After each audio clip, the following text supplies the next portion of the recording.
अगर सांप काटते ही पलट जाए तो उसके जहर का असर होता है। हम सांप को काटने की इजाजत तो दे सकते हैं, लेकिन पलटने की नहीं रे चमन चिंटू। आरसीबी समाज जिंदाबाद। आरसीबी भाई लोगों फाइनल खेलने जा रही है, किसके साथ ये अभी फाइंड आउट करना जरूरी है, अभी रुकना पड़ेगा। देखो, अगर गुजरात टाइटंस को रोकना है तो यहीं रोक लो। अगर ये किसी तरीके से फाइनल में आ गए फिर आरसीबी को भी दिक्कत हो जाएगी भाई लोगों, क्योंकि वहां इनको हराना इम्पॉसिबल नहीं है लेकिन मुश्किल है। आरसीबी ने ये वाली समस्या अपनी तरफ से दूर कर ली है। अब एसआरएच और आरआर जाने कि जीटी को कैसे रोकना है भाई लोगों। वेलकम, स्वागत है सभी का। वीडियो को लाइक कर दो, चैनल को सब्सक्राइब कर दो, मीटर खींच के रखो, ढील बिल्कुल देनी नहीं है। 27 मार्च का वो दिन जब आईपीएल शुरू होने से ठीक पहले मैं लाइव शुरू किया था और आईपीएल पे बात कर रहा था कि कल से आईपीएल चालू हो रहा है, ऐसे करके हमने लाइव चालू किया था। क्योंकि उस दौरान में 10-15 दिन लाइव नहीं आ पाया था, घर में काम वाम चल रहा था नए घर का। व्लॉग भी देख लेना, ये भी लाइफ इन्फो पे, वो वाला भी आप लोगों के लिए अवेलेबल है, डिस्क्रिप्शन में लिंक भी है सारी चीज़ों का, वो भी एक बारी देख लेना जरा। तो मैंने उस 27 मार्च वाले दिन भाई लोगों को कहा था, और किस किस को याद है जरा कमेंट बॉक्स में ऐसे भी कर देना। कोई बहुत बड़ी बात नहीं है कि आरसीबी अपना दूसरा बैक टू बैक फाइनल खेल जाए और हो सकता है भाई लोगों जीत भी जाए।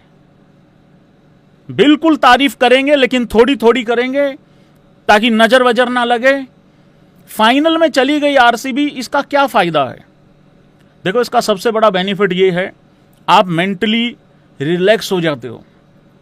इसका नुकसान भी हो जाता है कई बारी, लेकिन इस टीम को फायदा होगा।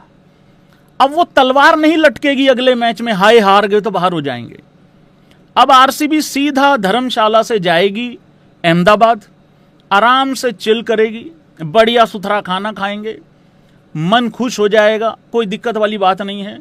तमाशा देखेंगे टांग पे टांग रख के कि दूसरी तरफ से आरआर एसआरएच का क्या होगा, उसमें से जो जीतेगी फिर जीटी और उस टीम में क्या होगा, फिर कोई टीम फाइनल के लिए आएगी।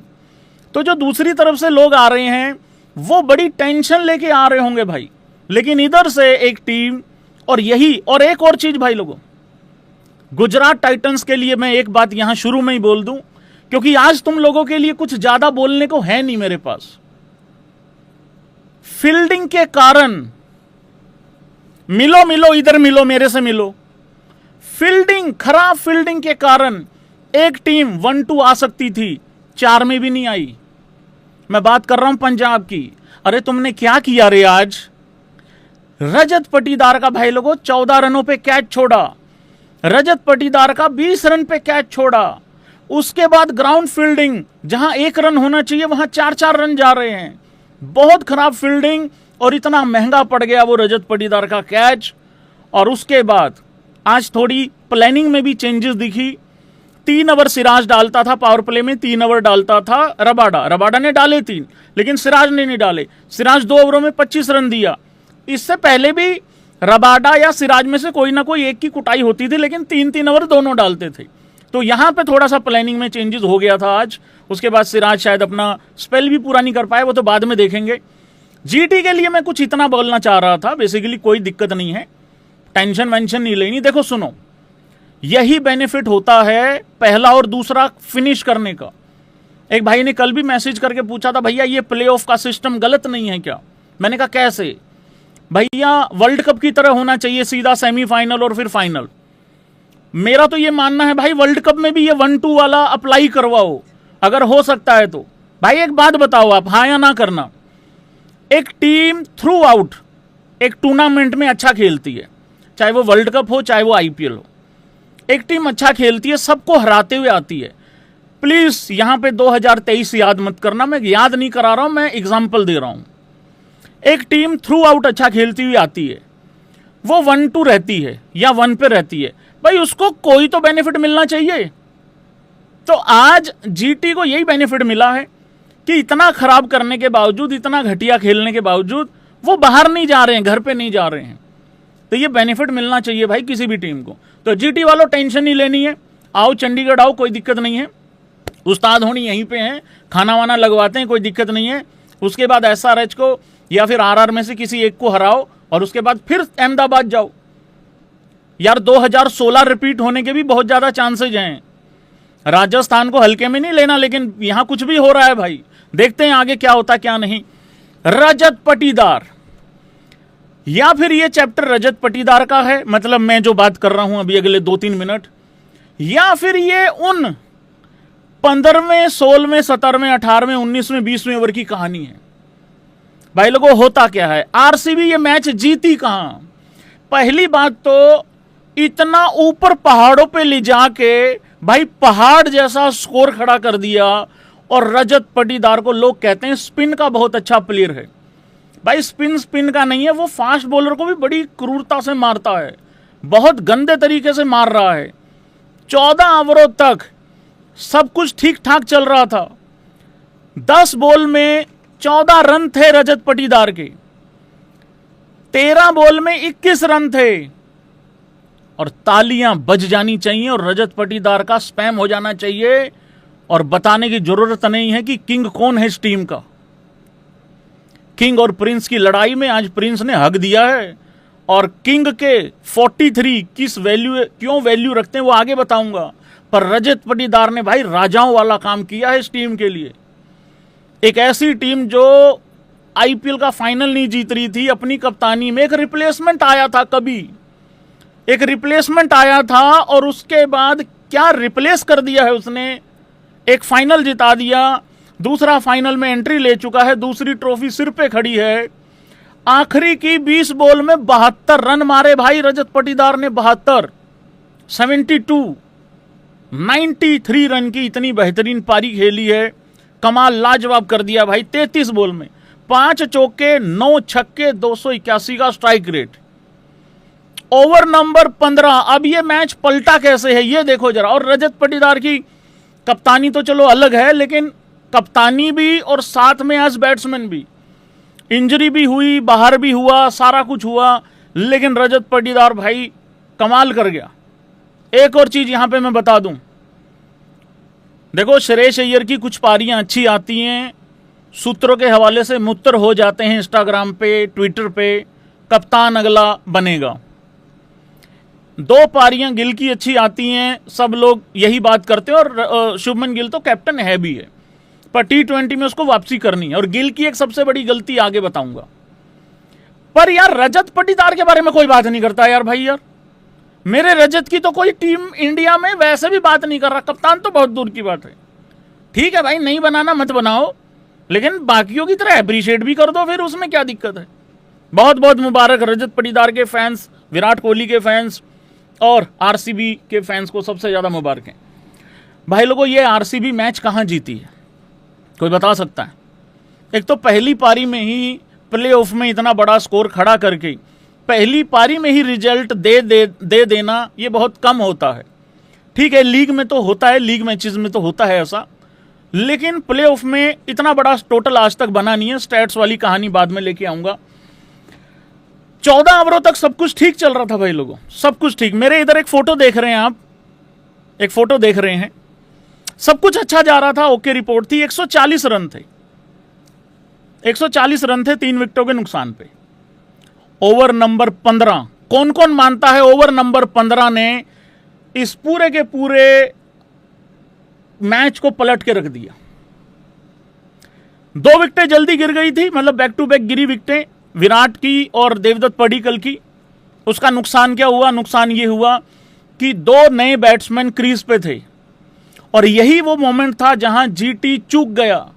और ये बेस्ट बॉलिंग वर्सेस बेस्ट बल्लेबाजी, और बेस्ट बॉलिंग ही था सामने भी, वो बता दिया आरसीबी ने भी, और आज नहीं बताया, बार बार बताती है। वहां क्या हुआ, कुणाल पांड्या और रजत पाटीदार धीरे धीरे चलते रहे। एक ऐसा स्टेज उन्होंने वहां सेट कर दिया कि आखिरी के 5-6 ओवरों में तोड़ेंगे बहुत गंदे वाला, क्योंकि विकेट्स इन हैंड थी उनके पास। ओवर नंबर 15 कौन कौन कारण मानता है कि हो सकता है आरसीबी इसी वजह से फाइनल में पहुंची हो, अदरवाइज वेट करना पड़ सकता था थोड़ा। ओवर किसका था? ओवर था भाई लोगों, ये क्या नाम है, पूरा नाम भूल गया मैं बॉलर भाई का, कुलवंत भाई का। कुलवंत भाई का ओवर था। इतना प्रेशर कुलवंत पे आ गया एक कैच वो ऑलरेडी छोड़ चुका था उससे पहले, उसके बाद ग्राउंड फील्डिंग भी बहुत खराब हुई।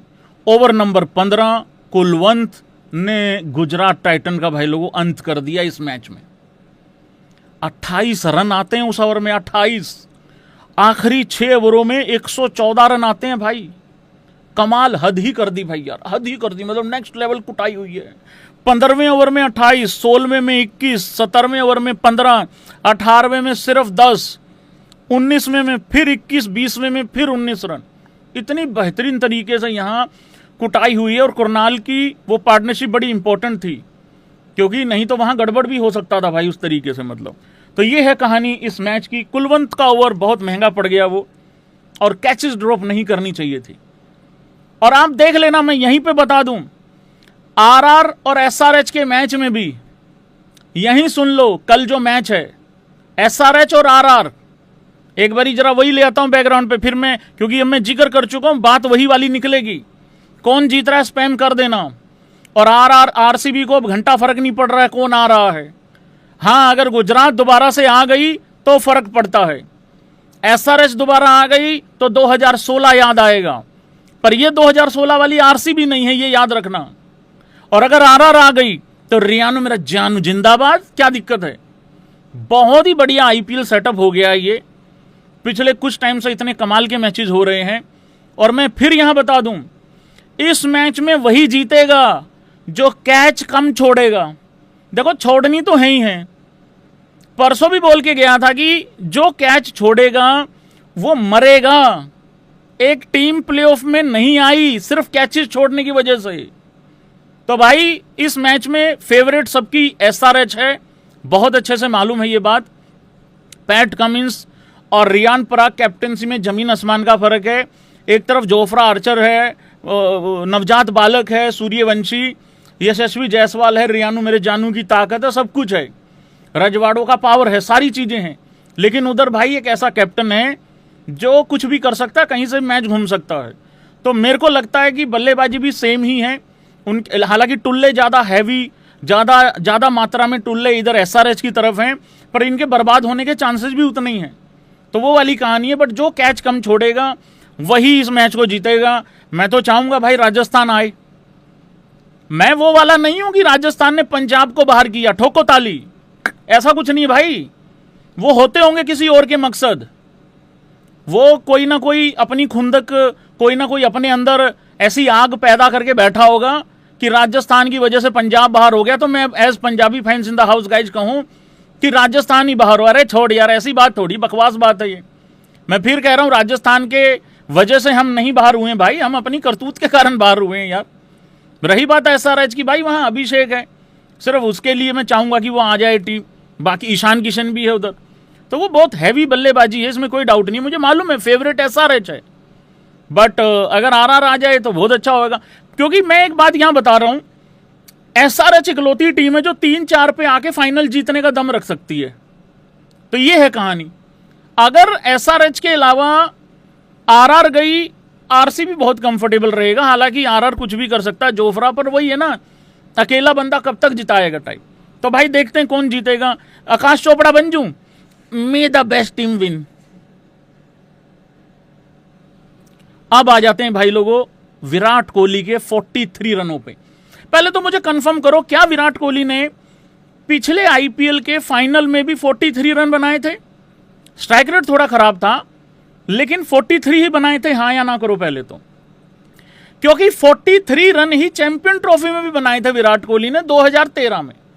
एक लो स्कोरिंग गेम था, मैच जीतने में मदद हुए वो रन, वहां पे जडेजा की पारी थी। आज भी 43 रन ही थे विराट कोहली के। एक बंदे ने मैसेज किया वॉच अलोंग करते हुए कि भैया विराट कोहली ना पावर प्ले के बाद ये करेगा, स्लो कर देगा, फलाना कर देगा। मैंने कहा और पावर प्ले के बाद तो चाय पानी पी ली उसने दूसरी टीम के लिए, अब तो वो गुजरात के लिए खेलना चालू कर देगा। कुछ भी बोलते हैं भाई लोग आके।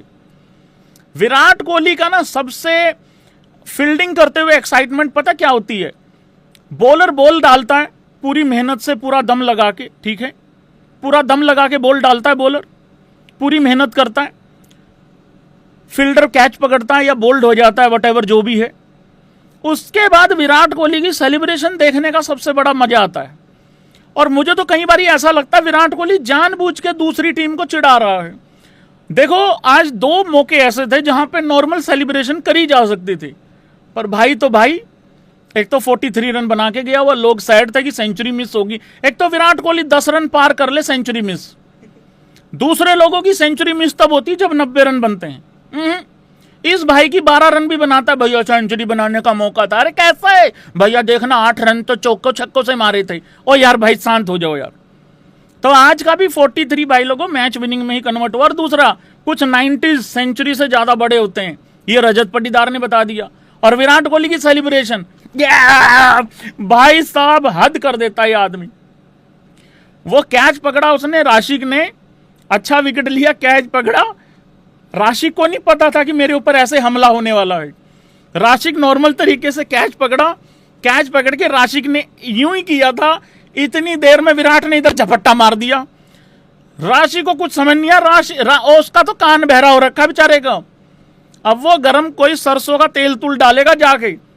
विराट कोहली को आवाज उधर तक थोड़ी रखनी है जहां पे टीम खड़ी है, नहीं, उसको आवाज पहुंचानी है बाहर जहां गुजरात के मालिक बैठे हुए हैं, डगआउट तक भी नहीं पहुंचानी होती है। तो उसने यूं करके यूं ही किया था, इतनी देर में झपट्टा मार दिया। भाई हद करता है यार ये आदमी।